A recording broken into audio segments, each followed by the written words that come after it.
everyone, I'm Margie. Welcome to my channel if you're new, welcome back to my channel if you're not. We do shenanigans here, and in today's shenanigan, this will be kind of my first, I wouldn't call it video essay, but less of I made this thing and more of let's talk about this thing and I also made this thing. So let me introduce the project, or I guess projects, that will be under scrutiny today.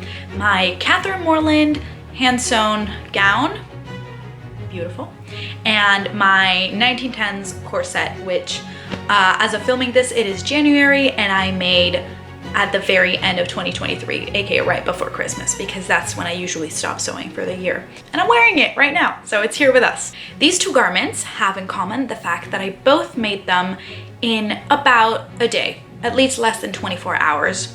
The Catherine Morland gown all in 2 goes, and the 1910s corset in a couple of goes that could be considered still less than 24 hours.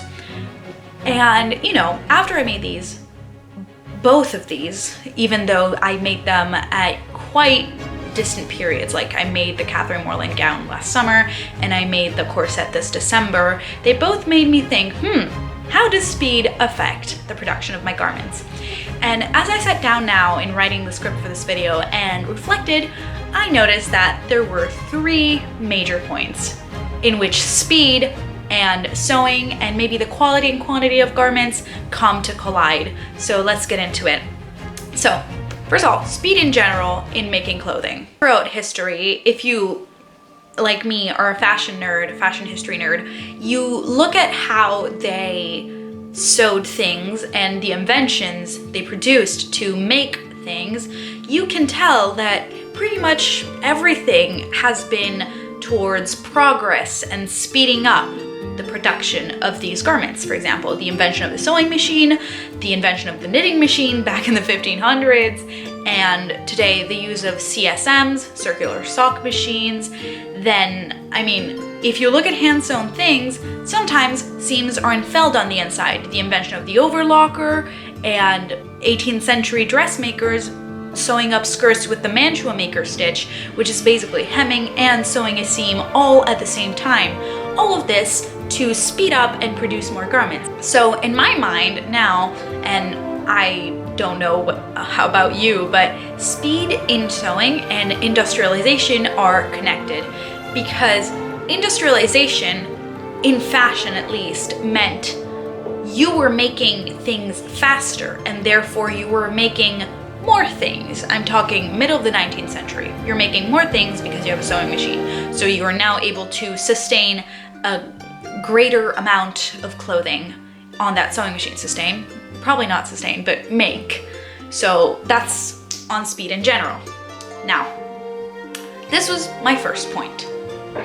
Speed in general affects the quality of clothing. Not for the worst.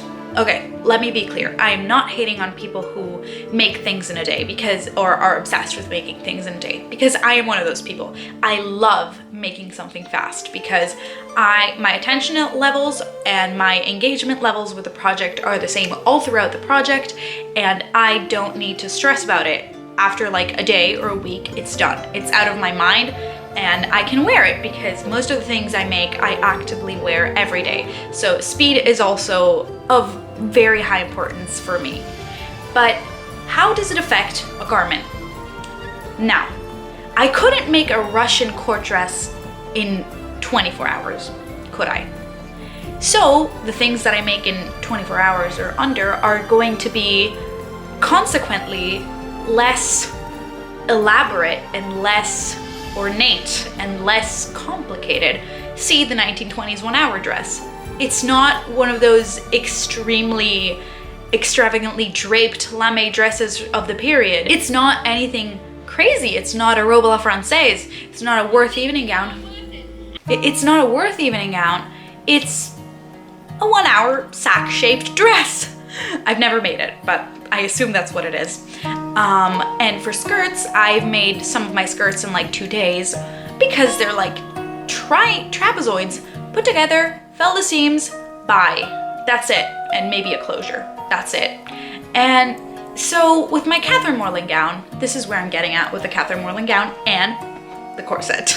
So the Catherine Morland gown, I made it in less than 24 hours. And after I put it on, after that whole entire, which I would not recommend to anyone, my back was sore, effort, I noticed that the shoulders weren't fitting right. That's because I didn't do a mock-up, and also I made the thing in a day, so ill-fitting was expected, kind of. I mean, I knew what I was getting into. So I thought, what would have happened if I would have just made this thing in one day and left it as is? Like, I was not physically allowed or able to make any modifications to it.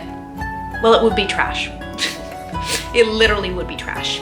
I had to add piecings to the sleeves. I had to recut pieces, I think, even, and I added trimming later on with hand-sewn trimming, and I made a bonnet, which took me a couple weeks.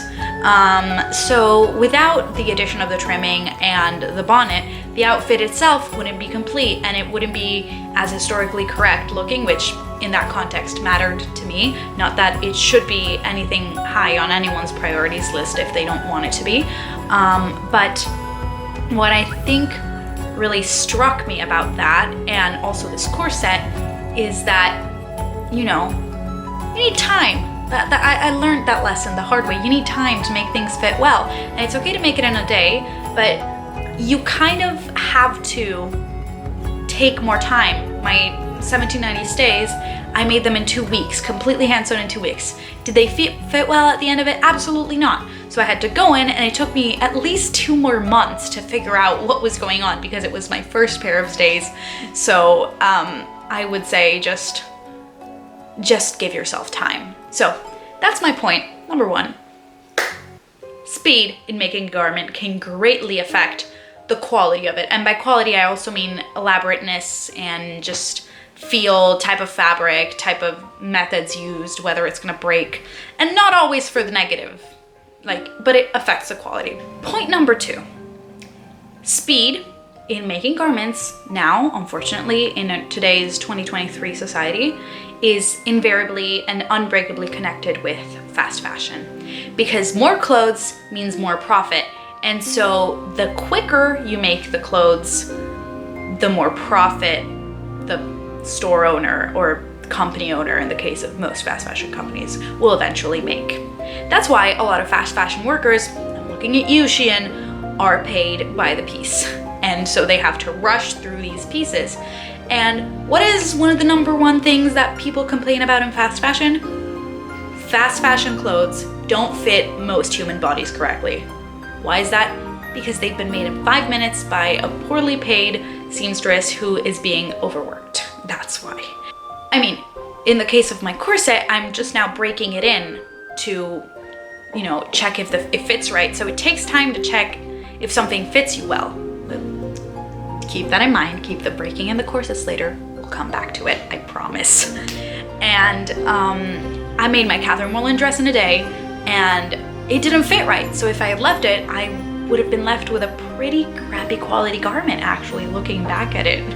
So, and also, you cannot make physically, it is almost physically impossible to make something extremely elaborate and super complicated and precious and beautiful in under 24 hours. And if you can, number 1, you're a god. Number 2, you are being overworked if you are in an industrial setting. So speed, unfortunately, while it can be a positive thing, as I have said, a person who makes her own wardrobe, it's very crucial that I get things done on time, or anyone who's sewing on a deadline. But it can be used as almost like a weapon. You know, it can really make things hard for the person who's sewing the garment. And I felt that when I was making my junior prom dress in 2 weeks, for example, another project thrown into the mix of the things that I have rush sewn. By choice or not. This was not by choice. It was stressful, very stressful, and I wouldn't wish it upon anyone. So if you're thinking about making something very elaborate in a day, don't do it to yourself. It's not worth it. Point 3, point that I think every single costume nerd has predicted is in this video: the Hollywood costume industry. Well, that's not the point. The point is speed affects the quality, again, of garments in the Hollywood costume industry, but also affects how we perceive period garments. Corsets. Corsets. That's why I told you to keep in mind the 1910s corset bit, because I'm breaking in my corset right now. I made the corset in very little time because it's a fairly simple design. It's 1910s, so it's like kind of straight lines. And it's very lightly boned, so. But if you have to make an elaborate 1890s corset, say for your upcoming period drama, you're gonna have probably, by the way, I'm not an expert. I don't make costumes in period dramas, so don't come at me if I say anything wrong, but this is what I understand it. You have the one fitting with the actor, take their measurements, make the corset, and then maybe you have another one, but I don't think mock-ups are that much of a thing in the Hollywood costume industry. Like, I have seen costumers, like I have seen behind the scenes pictures of actors wearing costume mock-ups. Like, for example, in 2015 Cinderella, there are pictures of Lily James wearing mock-ups of, I think, her blue work dress, but I don't think they would get at like 10 mock-ups like someone who's like truly struggling with the fit of something would. I've made, for example, my Lizzie Bennet striped dress, link in the description, is a true labor of love because I made like 10 mock-ups for it and finally it fit right after 10 mock-ups. So you gotta work for it.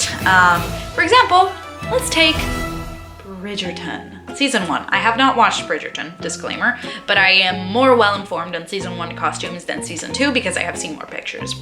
So there is an obscene amount of characters in the series and an obscene amount of costumes for that obscene amount of characters. So there is like, I'm pretty sure more than 100 costumes for the main character, Daphne, alone.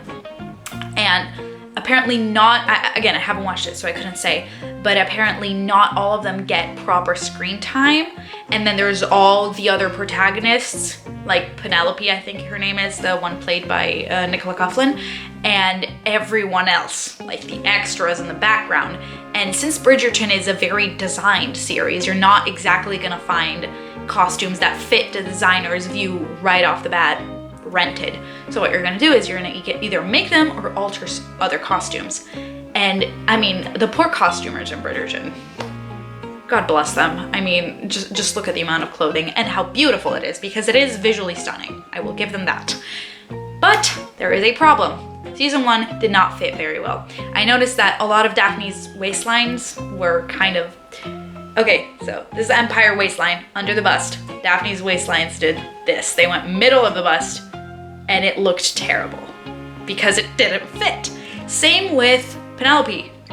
And it's really a telltale that, you know, some of the main characters' costumes are not fitting very well, but there are so many of them because speed and quantity of garments was prioritized over, you know, quality and fit, which I'm not saying is bad, but in the corset department, it is bad. So here, we're gonna talk about corsets in movies, y'all.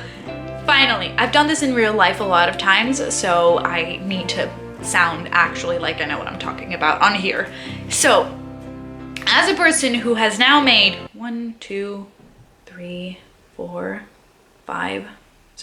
6 corsets, well, if we want to be really precise, I've made 3 corsets, 1 pair of stays, 1 pair of jumps.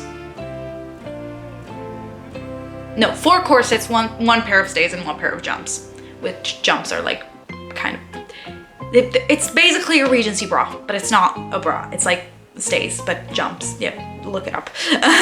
So as a person who's made 6 of these, it takes a lot of time to understand if something is not fitting right. My second corset, I'm saying first because the first corset pattern I used, but it wasn't the mock-up version, it was the silk version. I count the mock-up as a corset because it's a wearable mock-up. I still have it, and every now and then I do wear it. So it took me kind of a year to realize that it was too big on me. And again, with my 1790 stays, it took me a couple months to realize that something was off. And I'm now breaking in my 1910s corset to see if there is something possibly off, which I don't think there is. I just think I'm breaking in it. So what is going on with corsets in the film industry? Actresses are not given the proper time to break into them, and actresses are not taught kind of to be concerned with fit issues, or at least that's what I think is going on, because you see them all complaining, and they're complaining against corsets, not because all corsets are bad, but because their corsets didn't fit them, which is enormously uncomfortable. Like, it's terrible. And because, you know, period dramas and movies in general just have this really tight filming, producing, costuming schedule, there's no time for the corsets to be fit to the actress's body because they need to shoot a movie. But I think it really should. So, I mean, their complaints are totally legitimate, and it's not that they're uneducated or stupid or they're trying to bring press to the movies. The problem is that they're in pain. And the problem is that these corsets are not made well for them. Plus, there is the one issue that is very concerning to me of, for example, Regency period dramas, Bridgerton, actresses complaining about corsets constricting their waist. Even Emma Stone in The Favorite, corset constricting the waist. Favorite, 1600s, conical. You see, waist reduction, non-existent. We don't see your waist. So why are these corsets so good at squeezing these actresses' waists? That's also what we should be concerned with, because you don't want someone to be uncomfortable if it's not even gonna be seen. It sounds terrible, but like, for example, I could tight lace if I'm wearing a wasp waisted dress. If I'm wearing an Empire line dress, no way I'm gonna tight lace, you know what I mean? So, you know, even if the actress does notice that, for example, it's digging into my waist, it's, what's that pain in my armpit, I have a rash here, my back hurts, my stomach hurts, it's leaving marks on my skin, there's no time to fix that because, well, tough, you're already shooting, you know?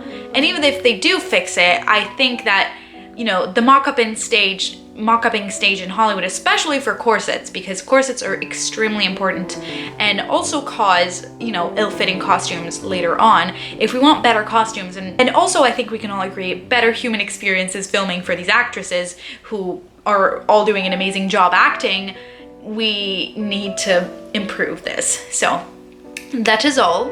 Thank you for coming to my slightly chaotic, but hopefully a bit educated rant on speed in the making of clothes. Now, here's the Catherine Morland dress reveal, because it's technically supposed to be my Catherine Morland dress video, but it's kind of like a video essay. Now, go forth and make stuff, if you make stuff. If you don't make stuff, I'll see you here in my next shenanigan. Bye!